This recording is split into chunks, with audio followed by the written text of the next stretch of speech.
análisis internacional de lo que está pasando en Medio Oriente con nuestro especialista Alberto Ruscolequier, que nos va a traer todo el panorama de los diferentes puntos de conflicto en Medio Oriente. Alberto, ¿cómo estás? ¿Qué tal, Santiago? ¿Cómo estás? Bien, Bueno, el Alberto. programa está bastante complejo. Sabemos que ya hace un par de días Israel atacó a Irán dentro de un plan con objetivos militares que fueron acordados con la administración norteamericana, porque Biden no quería que se ataquen ni instalaciones petroleras para no provocar un descalabro en los mercados internacionales de petróleo y tampoco quería que se ataquen instalaciones nucleares. Entonces, bajo ese punto de vista, Bibi Netanyahu, primer ministro de Israel, cumplió el pedido de Biden.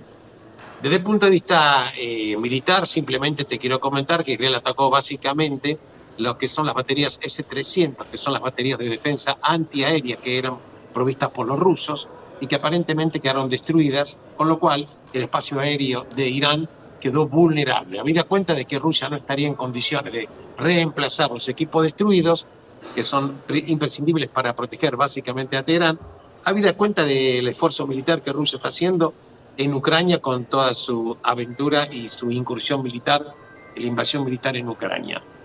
Respecto de Israel, el objetivo, aparentemente por fuentes que tuve contacto con ellos el día de ayer, bueno, aparentemente dicen que eso también es un ejercicio para mostrar que tiene varios objetivos. Uno, mostrarle a Irán que llegaron a Teherán, que no tuvieron ninguna baja de ningún avión, que en definitiva quedaron más vulnerables las instalaciones de Teherán por haber sido destruidas las defensas antiaéreas.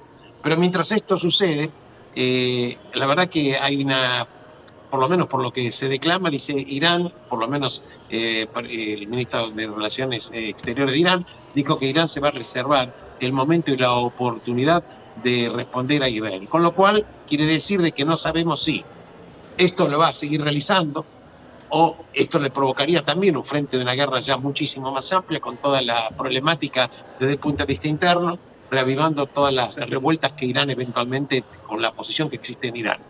O simplemente estaría diciendo esto por la galería para decir, Claro. bueno, tenemos que decir algo. Pero la verdad que mientras esto sucede, el día de ayer, en el fin de semana, se reunieron en Doha, la capital de Qatar, el jefe del Mossad y también se reunió el jefe de la CIA, dignatarios de Egipto y también de Qatar, para tratar eventualmente un cese del fuego en Gaza. Pero aparentemente hasta ayer por lo menos estaría en aguas de borraja todo, y la última información que hay, Santiago, es que básicamente dos son o serían las exigencias de Hamas. Uno, que Israel se retire militarmente de toda la franja de Gaza, y dos, que Hamas siga controlando la franja de Gaza como poder único ahí en la franja de Gaza. Y con esas condiciones devolvería, escúchame bien, A de ver, los 101 secuestrados quedan vivos, según informaciones, 25 nada más. de los 101 25. secuestrados por Hamas, De los, quedan claro, 25. 21 secuestrados era el resto de los que habían quedado secuestrados, ¿te acordás de 250, 260? Quedarían de los últimos 100 que quedan vivos aparentemente 25, no se sabe si están vivos e incluso en qué condiciones. Pero la pregunta es, jamás, digamos, con estas condiciones, le está poniendo a Israel una condición fundamental. Ustedes quieren los vivos, tienen que aceptar que Gaza va a ser comandada por Hamas. Y la verdad que no creo que Israel acepte ese tipo de imposiciones. Yo personalmente no creo que las acepte, habida cuenta de que si no parecería ser que no tendría demasiado sentido haber hecho una campaña militar de más de Claro. un año para que Hamas se siga quedando, si bien es cierto que Hamas hoy ya no es ni por asomo la fuerza militar que supo ser, porque quedó reducido prácticamente a un bandaje descoordinado y además un aspecto de guerrillas urbanas que a un ejército o una fuerza militar propiamente dicho. Pero dicho sea este tema, aparentemente también en el Líbano, que tiene base Hezbollah, financiado por Irán, hoy hubo una declaración de un diputado libanés, que es un señor cristiano maronita. Los cristianos maronitas, que en su momento supieron ser más del 60% de la población de Líbano, hoy son un 38% aproximadamente. Dijo que Hezbollah, después de la incursión militar de Israel, el descabezamiento de las cúpulas militares que tiene Hezbollah, la verdad que ha perdido un poder militar importantísimo y ya no es ni siquiera por asomo el Hezbollah, por lo menos las declaraciones de él, que supo ser. Pero acá la pregunta que se abre es lo siguiente, Santiago. Primero, ya están faltando muy poquitos días para las elecciones norteamericanas. Israel en este momento, creo yo, que en definitiva quedó la pelota en campo de juego de Irán, se queda tranquilo en este tema, habida cuenta que hay que esperar qué pasa con las elecciones el 5 de noviembre. Recordemos que Donald Trump en su momento había dicho que había que destruir las instalaciones nucleares de Irán. Postura totalmente diferente tiene Kamala Harris. No se sabe si la administración norteamericana a partir del 5 de noviembre va a quedar en manos de los demócratas o de los republicanos. Lo concreto es que aparentemente Hezbollah querría, y digo querría, es un condicional, deslindar la guerra que Israel está teniendo en la Franja de Gaza con el enfrentamiento que tiene con Hezbollah en el Líbano. Habida cuenta que si no llegaran Israel a ponerse de acuerdo con Gaza, Hezbollah eventualmente entraría en conversaciones para respetar esa famosa resolución del año 2006, la resolución 1701, mediante la cual Hezbollah se retiraría al norte del río Litán, Israel se retiraría del Líbano y quedaría una franja de seguridad como en su momento se había establecido, y con esa posibilidad eventualmente el enfrentamiento por ahora entre Hezbollah e Israel, y digo, terminaría, y ellos, Hezbollah, dicen, bueno, nos vamos a separar de lo que pueda o no suceder en la Franja de Gaza. Porque recordemos que el ataque de Hamas fue el 7 de octubre del 2023, pero al otro día, el 8 de octubre, Hezbollah empezó también a bombardear a Israel, con lo cual esto era una estrategia de Irán para hacer lo que se denomina militarmente el anillo de fuego. Así están las cosas hasta este momento, Santiago. Ahí te pregunto si hay preocupación en los Estados Unidos con las elecciones y la seguridad del país, porque Irán los hace, como bien decías vos, responsables del apoyo a Israel y del ataque. Mira, las fuerzas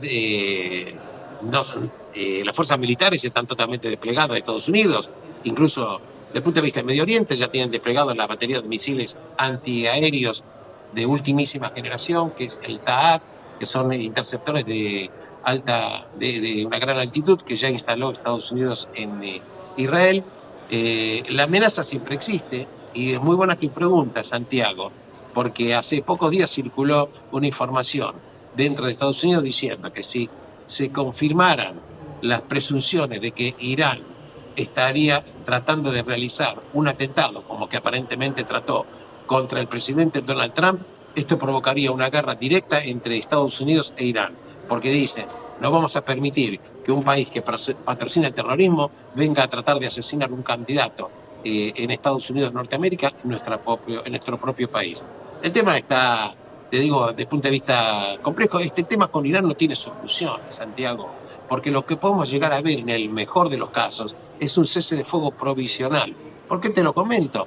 Por dos motivos. Primero, porque el régimen, la mentalidad de los ayatolás no va a cambiar en absoluto. Mientras no exista un cambio de régimen de este fundamentalismo teocrático iraní, no va a cambiar la situación. Podemos llegar a ver periodos de cese del fuego, pero no va a haber paz. Esto es un hecho, ya se sabe. Y en segunda instancia, hubo informaciones de que Irán está mucho, pero mucho más cerca, ya estaría completando el 90% del enriquecimiento de uranio para poner en muy cortito plazo, si es que ya no lo tiene, un artefacto nuclear. Y precisamente por eso que uno de los objetivos militares que atacó la Fuerza Aérea de Israel este fin de semana en Irán fue destruir la planta de motores que propulsan precisamente los misiles que llevan la ojiva nuclear. Con lo cual, dicen, bueno, las plantas de procesamiento de energía nuclear no quedaron afectadas, pero los motores que se necesitan para impulsar los misiles para llevar la ojiva nuclear quedarían aparentemente severamente dañadas, con lo cual estaría ralentizándose la fabricación de estos temas. Veremos cómo está. El tema está muy complejo, Santiago. Albert, hay que entender y decir. Sí, para la próxima quiero que hablemos de algo que tiene que ver con la metamorfosis. ¿Qué pasa con una célula como Hezbollah, como Hamas? Si puede dar paso a la creación de una nueva fuerza con dos enemigos claros, y dejando en claro que se desarman y se desactivan esas células para pasar a algo más grande. ¿Lo vemos la próxima? Como vos quieras, Santiago, te mando un abrazo y gracias por el contacto. Gran abrazo, Alberto Rusco-Lequier, especialista en la materia, en lo que tiene que ver con los conflictos en Medio Oriente, por supuesto, trayéndote cuál es el panorama, sobre todo con los últimos